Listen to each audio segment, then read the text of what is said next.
Solamente se escucha un grito en el horizonte en medio de tanto caos y tanta desesperación. Sálvese quien pueda. Miles y miles de cubanos fueron arrancados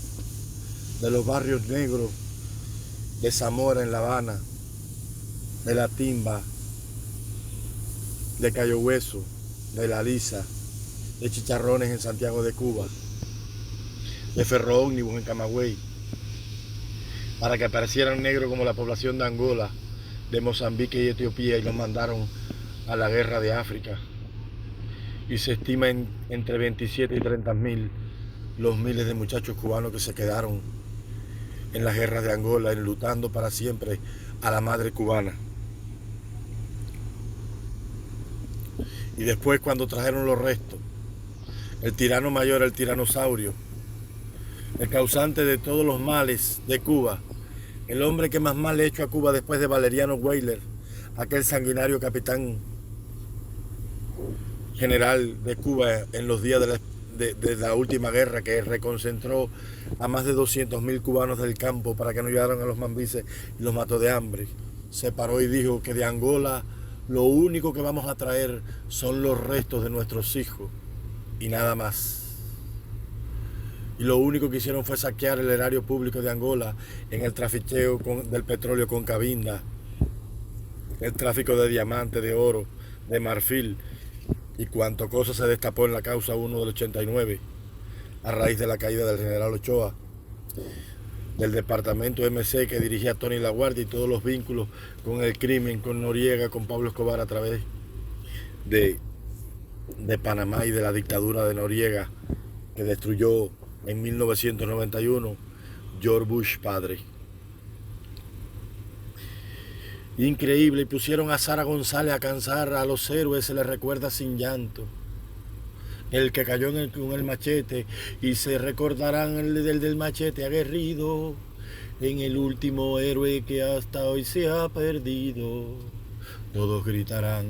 allá todo el pueblo llorando, y a las madres le creó un teatro de dolor y una seriedad porque recibía los restos que venían a aquellos SIL 62, y que muchos se quedaron enterrados en esa selva de Angola, en medio de un campo de minas que hoy no se sabe dónde están. Y todo para nada. Hoy Angola es el país más caro de África, capitalista, gobernado por la familia más corrompida y más corrupta, los Dos Santos. José Eduardo Dos Santos e Isabel Dos Santos son las personas más ricas de África. Se estima una fortuna de más de 32.000 millones de dólares, todo saqueado y todo robado, con el esfuerzo y la sangre de los jóvenes cubanos que por miles fueron allá a dejar su vida tras una guerra estúpida y sin sentido.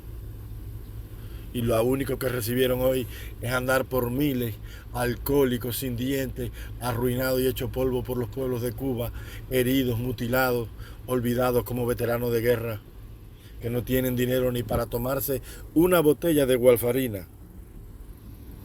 después de haber dejado su sangre para construir la imagen del Alejandro Magno del Caribe, aquel hombre que tenía un delirio de grandeza enorme, que quería emular con Alejandro Magno y que se cambió hasta el nombre,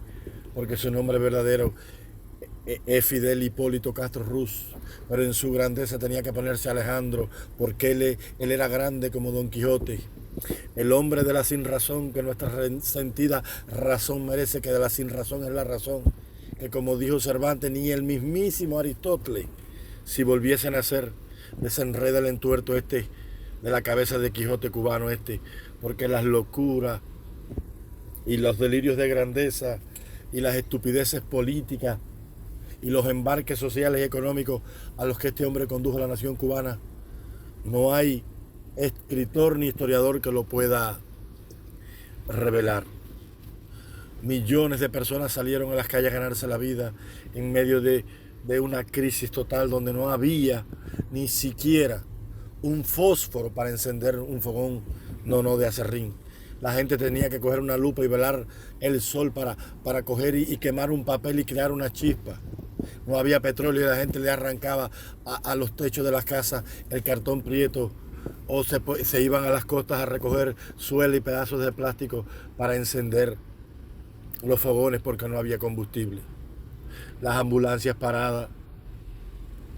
La gente tenía que transportar a los muertos en carrozas fúnebres hechas de palo, que aquello era una cosa terrible, y no habían ataúdes para enterrar a los muertos, y hasta el cristal de la caja, cuando el muerto ya iba a bajar a la tumba, se lo quitaba el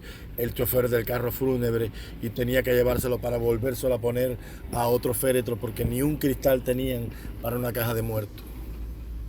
Y apagones van y apagones vienen. Y mucho ron y mucho alcohol y mucha cerveza de pipa en todos los pueblos del mundo, para que la gente con la borrachera se le olvidara el hambre y la miseria. Y ahora había que traer la agricultura urbana, y cogió todos los solares y todos los placeres de Cuba y los llenó de canteros y de un lugar donde no había agua, y empezó la prensa a decir que habían habichuelas y habían acelgas, y todo era mentira. En un país donde hay tanta tierra, no se creó ni en esos años de crisis una política económica para liberar al campesinado, para que la gente tuviera acceso a la comida. El robo proliferó, la trampa, la mentira y la estafa, y miles de personas se lanzaron a vivir una vida de delincuentes, estafando al pueblo, aprovechándose de la necesidad de las personas. Se cogía y se llenaban 30, 40 botellas de ñame blanco y se molían en una batidora, y se le echaba una cucharada de aceite, de manteca de puerco arriba, y llegaban a los barrios, y la gente en su desesperación compraban 10, 15, 20 botellas de manteca de puerco a 150 pesos, y al final era una estafa. Lo único que tenía era una cucharada de manteca de puerco, lo demás era ñame molido. Y lo mismo hacían con el jabón. Cogían un pedazo de palo de guásima o de ateje, que eran maderas vanas, y las recubrían con una capita de sosa cáustica por arriba, y vendían la pastilla de jabón a 50, a 70 pesos. Y la gente, cuando se ponía a lavar, lo que estaba lavando era con un pedazo de palo. Llegaron a vender todo tipo de cosas. La gente tuvo que comer hasta pescadillo de pasta de lombriz de tierra, porque no tenían una política ni siquiera para producir un pollo. Miles de personas en las presas, en los aliviaderos de los ríos velando, en las crecidas de cuando se botaban las cortinas de las presas, y la gente se caía y se rompía la cabeza en aquellos pedregales con pedacitos de redes, porque ni siquiera una atarraya de vergüenza tenía la gente cogiendo peces. Y eran todos los pueblos de Cuba, miles y miles de tencas, y la peste atenca y el mosquero por todo el país, la gente comiendo tilapia con burro, que era lo único que había cuando aparecía, hirviendo cabeza de pescado para sacar aceite de pescado. Terrible lo que vivió la gente en Cuba. Los niños no tenían juguetes, se acabó el 6 de enero, no hubo más fiesta, no hubo nada, un desastre total. Miles de personas por los pueblos gritando: compro cajitas de reloj, compro relojes rusos, y lo cambiaban por un jaboncito para quitarle el oro y después venderlo. La gente comprando pelo por las calles, y una cosa terrible, una cosa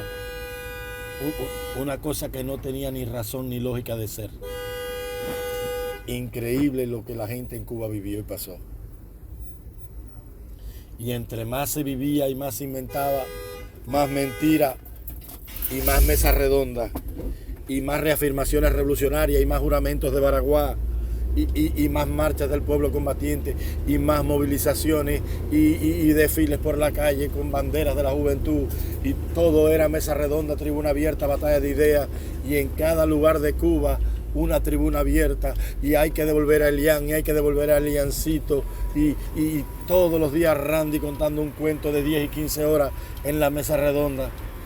que ahora sí que los vamos a derrotar, y que el imperio y marcha por el malecón que costaban millones de dólares, y una tribuna abierta en cada municipio del país, y movilizando a miles de personas en los pocos recursos que habían en camiones como vacas con bandera, y aquello parecía el desfile del Ejército Rojo en la Plaza Roja de Moscú después de la rendición y la derrota, cuando el Ejército Rojo le entregó a Stalin el día de la victoria todos los estandartes, insignias, banderas y símbolos del imperio nazi derrotado por el ejército soviético. La iglesia se complotó